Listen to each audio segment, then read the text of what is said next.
ولنبلونكم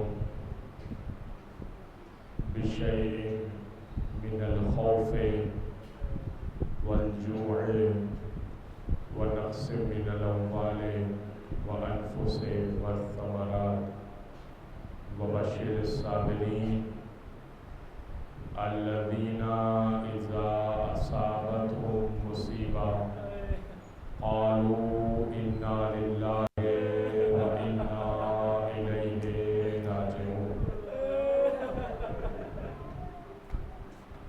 نعرے بلند ہوئے اللہ قد قتل الحسین بکربلا، حسین کربلا میں مارے گئے۔ اللہ قد ذبح الحسین بکربلا، حسین کربلا میں ذبح کیے گئے۔ اور اب 10 گھڑ سوار تیار ہوئے، آؤ حسین کی میت کو پامال کریں۔ لاشوں کو ترتیب سے لگایا گیا، لاشوں کو ترتیب سے لگایا گیا۔ ایسے میں زہیر قین کا قبیلہ آگے بڑھا، ارے وارث زندہ ہے، شہید ہو گیا تو کیا ہوا، ہم زہیر قین کا لاشا پامال ہونے نہیں دیں گے۔ حبیب کے وارث آگے بڑھے، ارے وارث زندہ ہے، ہم حبیب کا لاشا پامال ہونے نہیں دیں گے۔ ایسے میں ہور کے وارث آگے بڑھے، ارے وارث زندہ ہیں، ہم ہور کا لاشا پامال ہونے نہیں دیں گے۔ ایک ایک کا وارث آتا تھا اور آنے کے بعد لاشوں کو لے جاتا تھا، مگر حسین اکیلا رہ گیا۔ جس کا وارث آگے بڑھے تو کیسے بڑھے، ہاتھوں میں ہتھکڑیاں ہیں، پاؤں میں بیڑیاں ہیں، گلے میں توق ہے، کیسے وارث آگے بڑھے۔ بس ایک مرتبہ لاش کو پامال کیا جانے لگا، لیکن ایک صدا بلند ہوئی، ارے میت کو لوٹ تو لو۔ تو اب سر سے خول اتارا اور امامہ اتارا اور قمیص کو کھینچا اور زیر جامہ کو کھینچا اور ایک نے انگوٹھی کو اتارنا چاہا۔ ہاں بجدل اس کا نام تھا۔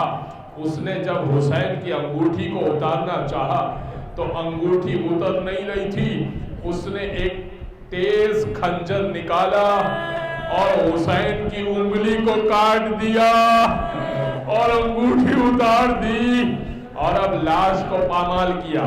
اور اب صدا بلند ہوئی، آؤ خیموں کو لوٹا جائے، آؤ خیموں کو لوٹا جائے۔ بس اب خیموں کو لوٹنے کی باری آئی۔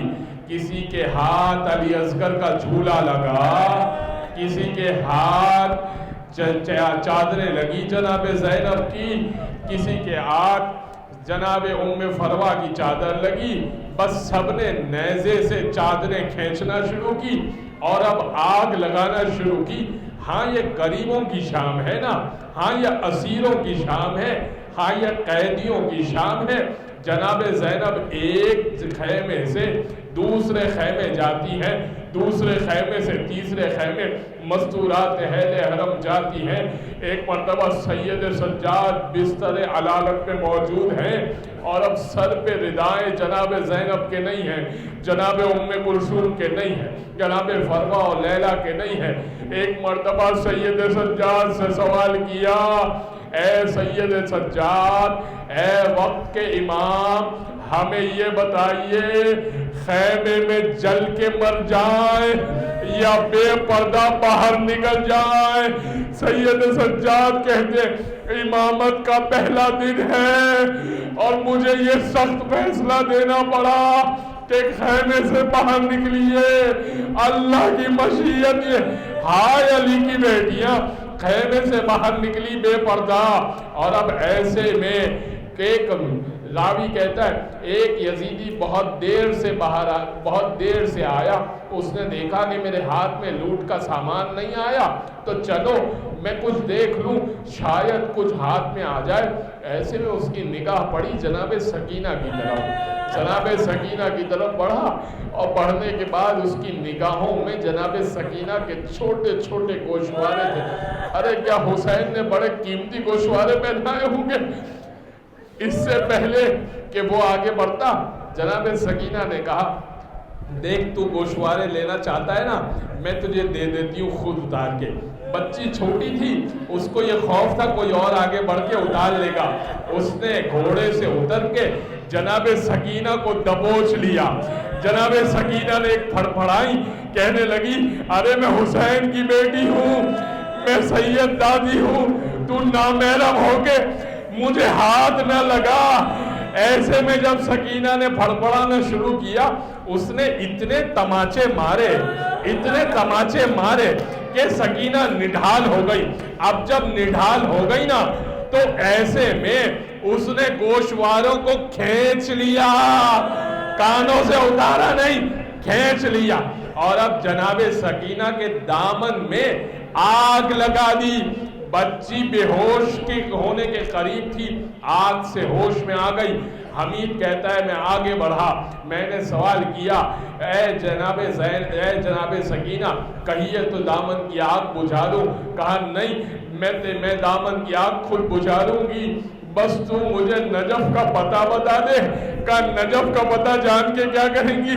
کہا دادا مشکل کشا رہتا ہے، ہر ایک کی مشکل حل کرتا ہے، میں اس کو اپنی مشکل بتاؤں گی۔ اے میرے دادا دیکھیے آپ کی پوتی کے ساتھ کیا کیا جا رہا ہے۔ بس دو جملے سن لیجئے، آپ رونے کے لیے تشریف لائے ہیں نا، بہت ظلم ڈھائے گئے، حسین نہ رہے نا، عباس نہ رہے تو اہل حرم پہ بہت ظلم ڈھائے گئے۔ بس ایک مرتبہ جناب سکینہ لاشوں کے درمیان کہیں گم ہو گئی، مستورات آئیں، آنے کے بعد ان کو قید کیا جانے لگا، اماریوں میں بٹھایا۔ آپ کو یاد ہے نا میں نے پڑھی تھی رخصتی پہلی محرم کو، کیسی اماریاں تھی، کیسے سوار تھے، کیسی سواریاں تھیں۔ آج بن اماریوں کے، بغیر اماریوں کے، بغیر کجاوے کے، پشت پر، ننگی پشت پر ایسے اونٹوں پر بٹھایا جا رہا تھا جناب زینب و ام کلثوم کو، جن پر وہ سواریوں کی عادی نہیں تھی۔ ایسے میں جناب زینب نے سب کو ڈھونڈنا چاہا، ہاں اب عباس تو ہے نہیں، تو جناب زینب نے خود ہی ڈھونڈنا شروع کیا، اور اب ڈھونڈنے رات کی تاریکی ہے، لاشوں کے درمیان جناب زینب نے ڈھونڈنا شروع کیا۔ بچی کو ایک مرتبہ دیکھا، ایک میت کے پاؤں کے پاس سوئی بھی ہے، بچی کو اٹھایا، کہا بیٹا چلنے کی تیاری کرو، ہمیں اب چلنا ہے، اسیر کر کے ہمیں کوفہ لے کے جا رہے ہیں، آؤ ہم چلتے ہیں۔ کہا بیٹا آپ پاؤں کے پاس سوئی تھی، آپ کو کیسے پتا یہ حسین کا لاشا ہے؟ لاش کی پہچان دو طریقوں سے ہوتی ہے، یا جسم پہ لباس ہو یا سر موجود ہو، نہ سر موجود تھا نہ لباس موجود تھا۔ کہا بیٹا آپ نے کیسے پہچانا بابا کا لاشا ہے؟ فرمایا میں تو نہ پہچان پا رہی تھی، مگر میتوں کے درمیان گزر رہی تھی، ایسے میرے باپ نے خود آواز دی، الیہ الیہ یا بنیہ، میری بچی ادھر آ جا، تیرا بابا ادھر ہے۔ کہا بیٹی آپ پاؤں کے پاس کیوں سوئی تھی؟ آپ پاؤں کے پاس کیوں سوئی تھی؟ کہا پھوپھی اماں آپ نے دیکھا نہیں سینے پہ اتنے تیر لگے ہوئے تھے، میں سینے پہ کیسے سوتی، میں پاؤں کے پاس سو گئی۔ بس آخری جملے، آپ رو چکے، کہیں سے پانی آیا، جناب حر کی زوجہ پانی لے کر آئیں، اور لانے کے بعد کہا اے جناب زینب پانی پی لیجئے، آپ بڑی پیاسی ہیں، آپ بڑی بھوکی ہیں، پانی پی لیجئے۔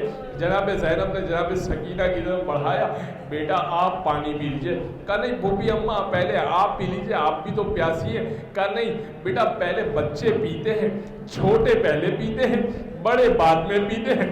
سکینہ نے کوزہ آب لیا، مقتل کی طرف بڑھی، کہا پھوپھی اماں کہہ رہی ہے چھوٹے پہلے پانی پیتے، اذکار پانی آ گیا۔ ماتم حسین۔